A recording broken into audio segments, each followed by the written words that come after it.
안녕하세요. 대단히 반갑습니다. 숲을 읽어주는 남자 자한형 이종수입니다. 이번 시간은 524번째 시간으로 그대 떠난 강가에 서서라는 글을 읽어드리도록 하겠습니다. 그대 떠난 강가에 서서, 허상문. 강가에 서서 흐르는 강물을 바라보고 있으면 왠지 엄숙해지고 가슴이 먹먹해 온다. 대체 저 강은 어디서 왔다 어디로 가는 것일까? 흐르고 또 흐르며 어딘가로 떠나는 강은 얼마나 자유로울까? 어제에 매달리지도 않고 오늘을 붙잡지도 않고 내일을 걱정하지도 않으며 무심하게 흘러간다.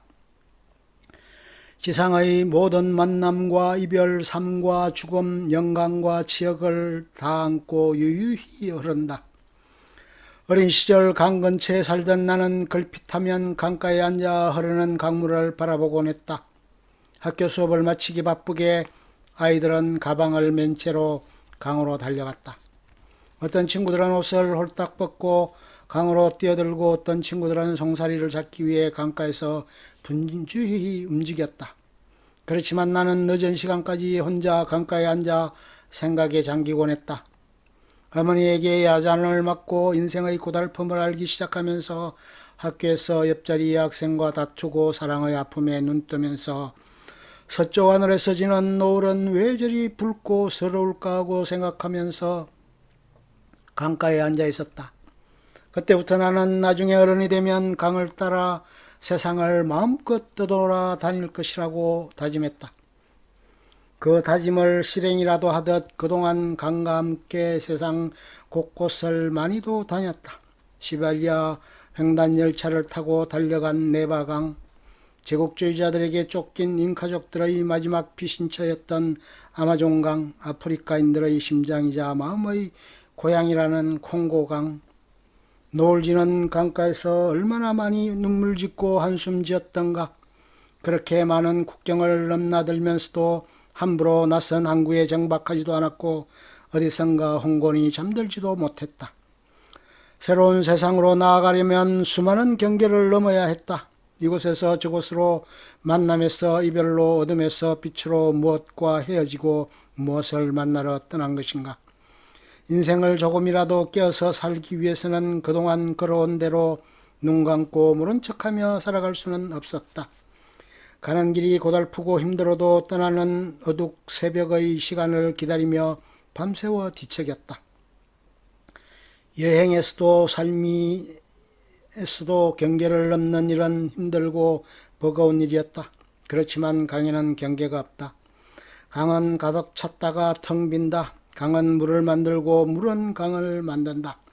느리게 흐르지만 세상을 외면하거나 세상에 대한 눈길을 거두지 않는다. 세상에는 관심이 없는 듯 사람들과는 아예 사귀기 싫다는 듯 저 혼자 잘난 체 하며 앞만 보고 묵묵히 흐른다. 강은 머물러 있기보다는 늘 어디론가 떠나기를 좋아한다. 뒷모습만 보이고 흘러가면서 말한다. 나도 어디로 가는지 몰라요 라고 속삭인다. 그러면서도 어딘가로 떠나 누군가를 만난다. 나는 저 도도한 강의 흐름이 좋다. 강물에는 마침표가 없다. 방향도 모르고 길을 잃은 채 표류하면서도 그냥 흘러간다. 인생이란 항상 그렇다는 듯 고독한 발걸음으로 앞으로 나아간다. 굽이쳐 흐르면서 인생과 세상을 경멸하듯 하며 절규하는 자들을 지그시 바라본다. 강물에선 물음표도 없다. 강이 평화로운 것은 의심이 없기 때문이다. 가는 곳이 어딘지 모르지만 의심 없이 그냥 흘러간다. 그러면서 문명과 역사를 만들고 인생과 사랑을 만든다. 삶이 고여있을 때보다 흘러갈 때가 아름답듯이 강도 흘러갈 때가 아름답다. 한 문명을 탄생시킨다는 것, 한 시대를 살아간다는 것, 한 사람을 사랑한다는 것은 강의 뒷모습을 바라보는 것과 같다.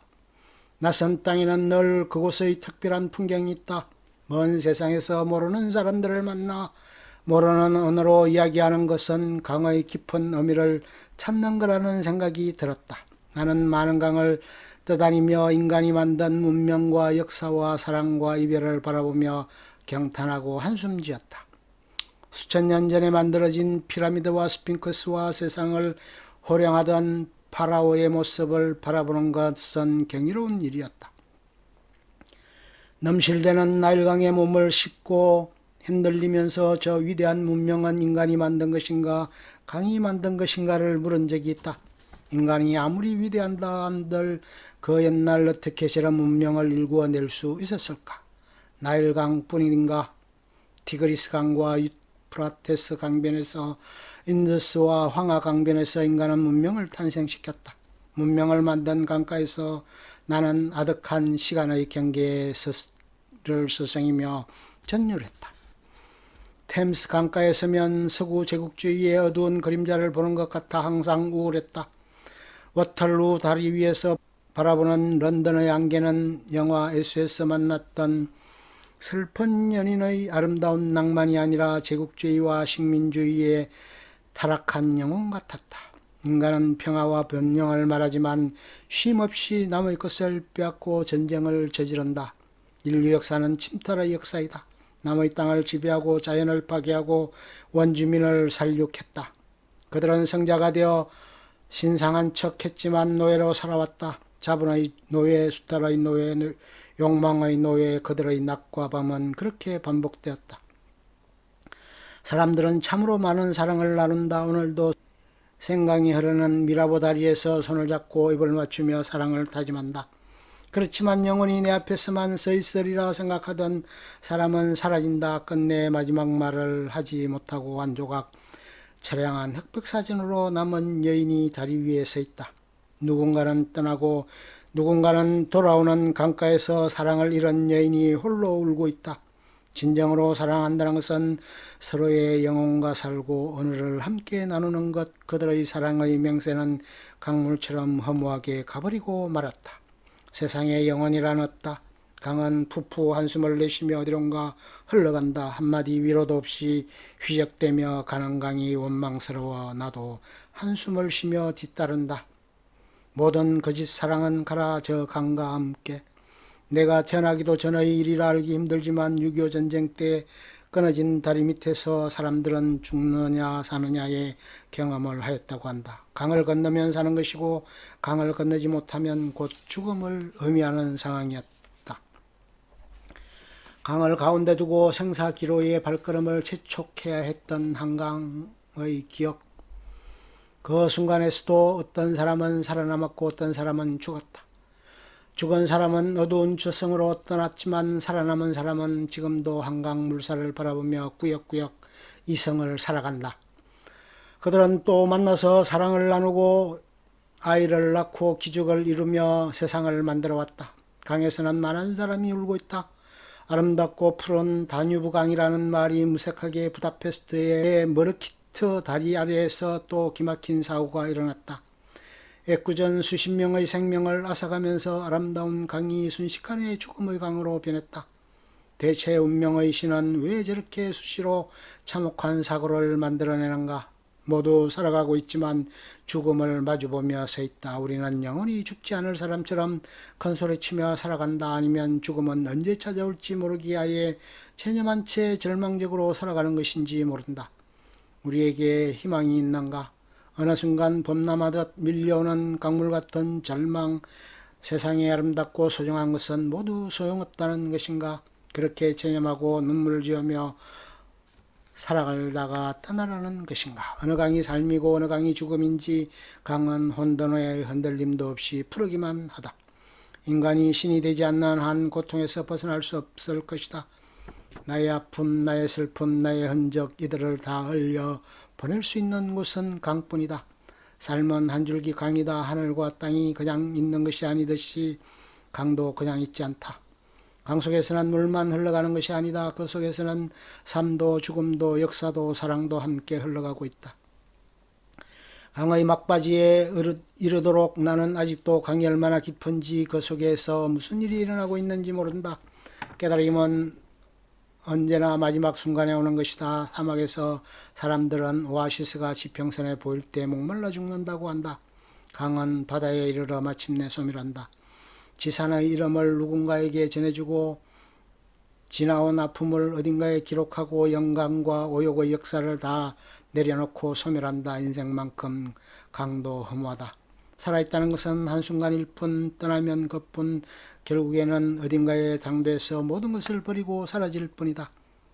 비록 지금이 아니더라도 언젠가 떠나야 한다는 것을 강은 보여준다. 어떤 아름다움이나 추악함도 세월이 가면 모두 한 조각 그림자로 남는다는 것을 알려준다. 떠도는 그림자를 바라보면서 속절없는 시간과 덧없는 삶에 대한 대탄식한다. 지금 무엇이 되어 있다는 것, 그것을 위해서 열심히 살아왔다는 것, 끝없이 되풀이되는 일상의 가벼움과 누추함, 아무것도 없지만 무언가 있는 듯이 열심히 살아온 이 몸소리치는 윤회의 허망함을 강은 다 알고 있다. 내가 서 있는 땅 어딘가에서 강이 시작되었듯이 그렇게 강은 끝난다. 강은 그곳에서 끝나지 않고 다시 시작되고 싶은 듯 자꾸 되돌아보며 되돌아가고 싶어한다. 지나간 시간도 다시 되돌리고 싶고 떠나간 사람도 다시 만나고 싶다. 언제 다시 그 시간과 사람들을 만날 수 있을까? 가버리는 물에 손을 씻을 수 없듯 지나간 강을 다시 회귀시킬 수는 없다. 나는 영유를 꿈꾸지만 강은 영유를 꿈꾸지 않는다. 사랑도 정오도 이별도 이성에 있을 때나 하는 거다. 아직도 가슴에 품고 있는 것들이 무엇 그리 소중하고 아까우냐. 어차피 못 가져갈 것들 다 버려라. 찬란한 한날 봄꿈 같은 그리운 것, 안타까운 것, 애달픈 것 모두 다 흘려보내라. 뒤도 돌아보지 말고 이름도 부르지 말고 손수건도 흔들지 말고 다 떠나보내라. 돌아갈 수 없는 저 강물도 강물 위에 떨어져 함께 흘러가는 저 꽃잎도 떠나면 모두 저승 아닌가. 모든 것은 결국 레테의 강을 건널 것이고 영원한 망각의 나락으로 떨어질 것이다. 아무리 생각해도 인생이란 온통 아쉬움과 후회뿐이다. 나 자신을 더 사랑하지 못한 것, 우물쭈물하다가 미처 이루지 못한 일, 나를 용서하듯 누군가를 용서하지 못한 것, 끝내 잡아주지 못한 누군가의 손, 온통 아쉬움만 가득하다. 이런 아쉬움과는 아무 상관없다는 듯 강은 홀연히 흘러간다. 저 강의 무욕과 무심을 나는 경배한다. 한 세상 사는 일은 강 하나 건너는 일, 결국 모두 이 강에서 저 강으로 건너가야 한다. 강은 더불어 바다를 이룬다. 사람은 더불어 무엇을 이루는가? 모든 것이 고요한 침묵으로 빠져드는 이별의 시간이다. 강은 멈추어 선 자리에서 또 다른 풍경을 만든다. 나는 누군가를 향한 넓은 바다가 되고 싶고 선연한 아름다운 풍경이 되고 싶었다. 그대와 내가 강을 바라보며 멈추어 선 자리에서 아쉬움과 그리움만 자리 잡는다. 강은 우리를 젖게 하고 떠나버린다. 비가 오고 바람이 불어도 강은 젖지 않는다. 우리만 젖을 뿐. 그렇게 젖어서 우리는 허물어졌다. 그래, 항상 그랬다. 그대는 너무 늦게 왔고 나는 너무 일찍 떠났다. 강이 제 몸을 바다에 넘겨주고 떠나갈 때 서쪽 하늘의 노을에 붉게 물든 새 한 마리가 한 세상을 접은 듯 어디론가 날아간다. 그동안 강을 바라보면서 너무 많이 슬퍼하고 너무 많이 아파했다. 내가 강가에서 흐르는 강을 보며 슬퍼하고 있는 지금 지상 어디에서도 누군가 강을 바라보고 있을 것이다. 저문 강가에 앉아 그대의 떠난 자리를 바라보며 눈물 짓고 있을 것이다. 끝. 좋으면 좋아요, 구독, 알림 설정 눌러주세요. 감사합니다.